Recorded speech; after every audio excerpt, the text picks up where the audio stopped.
Olá, meus queridos e amados irmãos, voltamos para a continuidade das nossas aulas do módulo 22 de Antropologia. Nós estamos imersos dentro da doutrina da queda do homem. Na aula passada vimos as consequências, vimos como aconteceu essa queda espiritual do ser humano e hoje nós vamos entrar numa dimensão muito maior das consequências da queda. Você acha que a queda de Adão e Eva prejudicou, atingiu apenas Adão e Eva como indivíduos? Não. Não. A Bíblia Sagrada diz que a desarmonia e a consequência do pecado foi passada a toda a humanidade. No último versículo do capítulo 3 de Gênesis, lemos que Adão e Eva foram expulsos do jardim do Éden. Eles também foram impedidos de se aproximarem novamente da árvore da vida, para que eles não comessem da árvore da vida e vivessem eternamente na condição de pecado que estavam, né? A partir dali, as consequências da desobediência não ficaram isoladas ao primeiro casal. A sentença proferida por Deus atingiu toda a humanidade. O pecado se tornou universal. E todos foram separados de Deus, né? Na queda do homem com Adão, todos pecam. O apóstolo Paulo escreveu que todos morrem em Adão, em 1 Coríntios 15, 22, Romanos 5, 12. Isso significa que o homem já nasce contaminado pelo pecado. É exatamente, deixa eu grifar isso aqui, ó. Isto significa que o homem já nasce contaminado pelo pecado. É exatamente esse conceito que alguns estudiosos chamam de pecado original, porque é derivado da raiz da humanidade. Todo indivíduo já nasce com ele e, consequentemente, esse primeiro pecado é a origem de todos os outros pecados cometidos pelos homens. Isso aqui é muito interessante a gente falar aqui sobre a transmissão do pecado e suas consequências a toda a humanidade. Todos os seres humanos, Atos capítulo 17, de um só casal, Deus fez toda a humanidade, né? Toda a humanidade, não importa se ele é asiático, se ele é africano, se ele é anglo-saxão, ele é americano, ele é brasileiro, ele é australiano, não importa de onde, de que raça, espécie você é ser humano e você é descendente de Adão e Eva. Todos os seres humanos estão aprisionados ao verbo gerou. Quando você abre em Mateus capítulo 1, a genealogia de Jesus, todos estão ligados um ao outro pelo verbo gerar. Abraão gerou Isaac, Isaac gerou Jacó, Jacó gerou Judá, Judá gerou de Tamar e assim vai. Quando chega lá em Jesus, aí já não tem mais o verbo gerar. Você vai observar lá, né, que da qual nasceu Jesus. Não é Maria gerou Jesus ou José gerou Jesus. Não, da qual nasceu Jesus. Jesus é uma exceção à regra da humanidade. E por que isso? Para que ele nascesse sem pecado. Presta bem atenção nisso. Para nascer sem pecado, eu não posso ter pai. Posso até ter mãe, mas não posso ter pai. Porque o poder profético, representativo, espiritual do pecado está no pai. Exatamente.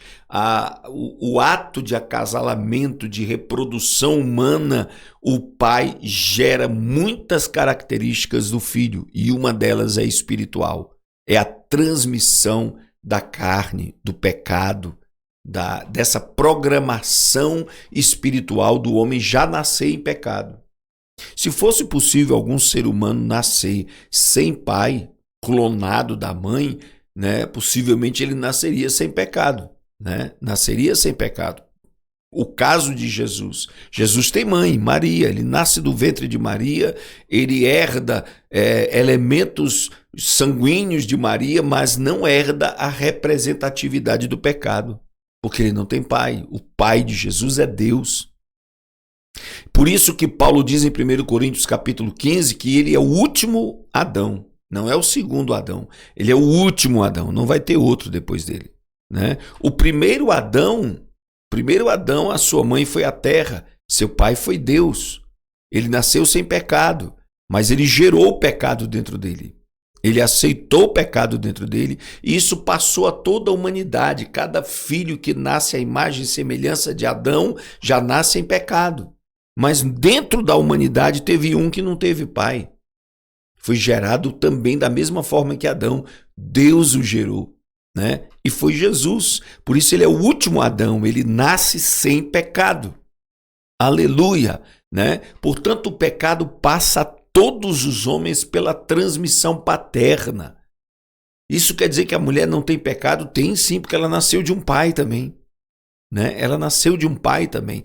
Todos são contaminados pela programação da desobediência, com exceção de Jesus, que nasce sem pai, nasce da divina concepção do Espírito Santo, né? O pecado passa a todos os homens e toda a humanidade sofre essa quebra espiritual. Nós já nascemos sem comunhão com Deus. Nós já nascemos programado para desobediência. Já nascemos com defeito de fábrica, porque nós somos gerados imagem e semelhança de Adão, que é imagem e semelhança de Deus, corrompida, deformada, como nós vimos em aulas passadas. Nós também precisamos observar aqui, meus amados, o espírito, a alma e o corpo após a queda. Quando Deus falou com Adão no princípio, ele disse: no dia em que dela comeres o fruto da árvore do conhecimento do bem e do mal, certamente morrerás. Entretanto, Adão e Eva continuaram a viver por centenas de anos depois de comerem do fruto proibido. Obviamente, essa morte declarada por Deus não significava a morte física. Não era uma morte instantânea, física, material. Deus está falando da morte espiritual. A palavra morte na Bíblia tem o significado de separação. A palavra grega é thanatos, né? A morte a que Deus se referia imediatamente era esta separação de Deus. Eu tenho que grifar isso aqui, que vai ser questão da prova, né? A morte imediata que Deus havia declarado para Adão era a separação do homem de Deus, né? Como está em Isaías 59, verso 1 e 2. A mão de Deus não está encolhida para que não possa salvar, nem o ouvido de Deus agravado para que não possa ouvir, mas os vossos pecados fazem separação entre vós e o vosso Deus. Esta morte espiritual se iniciou no espírito humano, quando não conseguia mais ter contato com Deus, não conseguia mais ter interesse nas coisas sagradas. Quer dizer, a primeira coisa a ser afetada pelo pecado foi o espírito. A divisão do homem que mais se aproximava de Deus. O espírito, a consciência, a fé, a espiritualidade ficou letárgica, ficou comprometida. O homem se esconde, o homem foge de Deus, o homem perde a consciência de quem é Deus na vida dele. Foi a primeira parte do homem a ser atingida foi na morte espiritual, foi o espírito. Por isso, quando dizemos que o espírito está morto, não significa que não haja mais espírito. Quer dizer simplesmente que o espírito perdeu sua sensibilidade para com Deus e assim está morto para ele. A situação exata é que o espírito está incapacitado de ter comunhão com Deus. Não tem mais comunicação, não tem mais relacionamento, não consegue acessar a presença de Deus por si só. O espírito humano morre, se separa, é quebrantado. A partir dali, o espírito de Adão, como também de todos os seus descendentes, caiu sob a opressão da alma. Isso aqui é um conceito bem profundo que eu quero que você preste bem atenção. Gradativamente uniu-se com a alma, tornando-se as duas partes intimamente unidas. O escritor de Hebreus diz que a palavra de Deus vai penetrar e dividir alma e espírito, capítulo 4 e 12 de Hebreus. A separação é necessária, porque o espírito e a alma tornaram-se um. Enquanto estiverem intimamente unidos, o homem será lançado por eles no mundo psíquico, né? Olha que coisa interessante. Tudo é feito segundo os preceitos do intelecto ou do sentimento.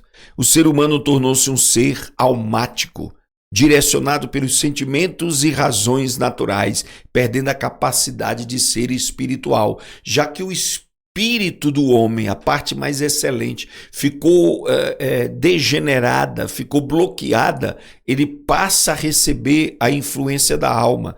E a alma, ela é a sede das emoções, do raciocínio, da vontade e começa a tomar decisões por si. Quando a gente diz que uma pessoa é muito almática, é uma pessoa que decide muito pelo intelecto, pela razão ou pelos sentimentos.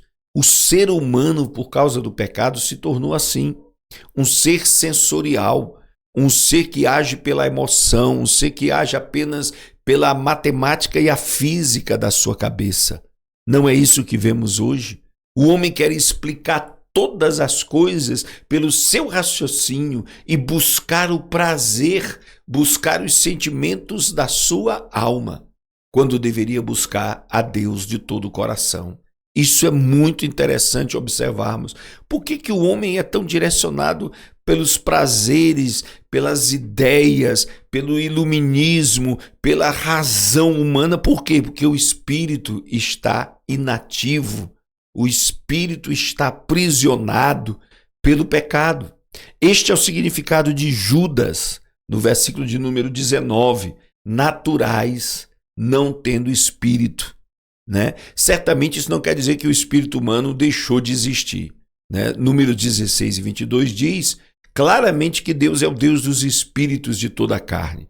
Todo ser humano ainda tem um espírito, embora este esteja obscurecido, bloqueado pelo pecado e impotente para manter comunhão com Deus.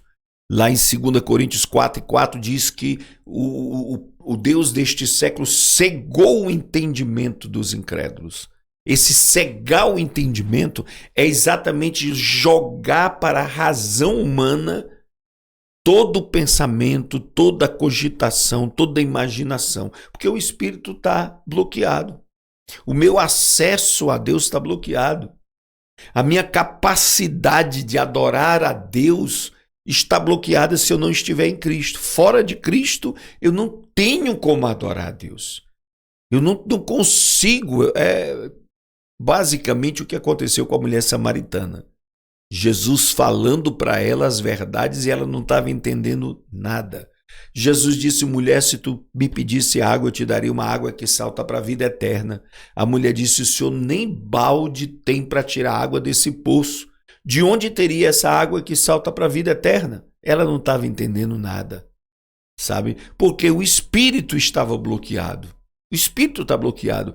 É muito difícil, irmãos, deixa eu lhe dizer isso. É muito difícil, quase impossível, fazer uma pessoa que não é crente acreditar no céu, entender a palavra de Deus, entender as coisas espirituais, porque o seu espírito está bloqueado. Vejamos nós mesmos. Nós abríamos a Bíblia para ler, o que nós entendíamos? Nada. Nós dobrávamos os joelhos para orar, para ouvir Deus, para sentir Deus como a gente faz hoje? Não, nós não tínhamos nem intenção de fazer isso.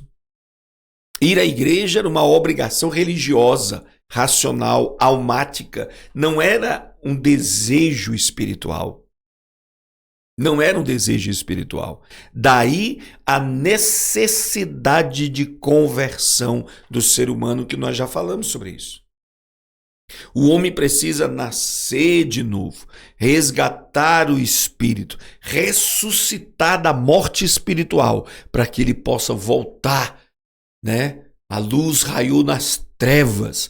2 Coríntios 4:6, o Deus que disse haja luz, ele mesmo resplandeceu em nossos corações, para que o espírito veja a luz novamente e diga: é por aqui, alma. Não é pelos teus sentimentos, não é pela tua razão, não são as tuas escolhas, é por aqui a direção de Deus, é por aqui a jornada e o caminho com Deus, né?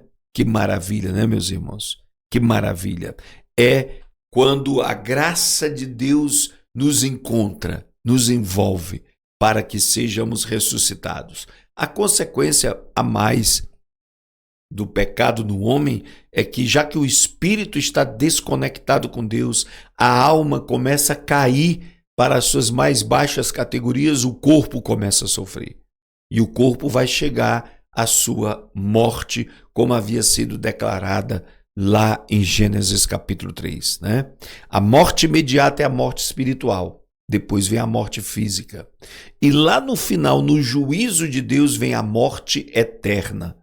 A morte eterna é a separação eterna do homem com Deus, quando ele é lançado no lago de fogo, no esquecimento e na separação total de Deus, né? Nós vamos dar uma olhada nisso, nessas doutrinas escatológicas mais na frente. Eu queria começar hoje um outro assunto, né? Mas eu vou deixar para a próxima aula para que a gente não misture os assuntos e você possa acompanhar de uma forma mais racional, mais inteligente, tá? Estude essa aula que ficou curtinha aí, 16 minutos, estuda novamente, veja essas consequências, levante considerações para que a gente possa debater na nossa aula de revisão. Vamos então para a próxima aula, que vai ser muito boa sobre os aspectos do ser humano. Deus abençoe!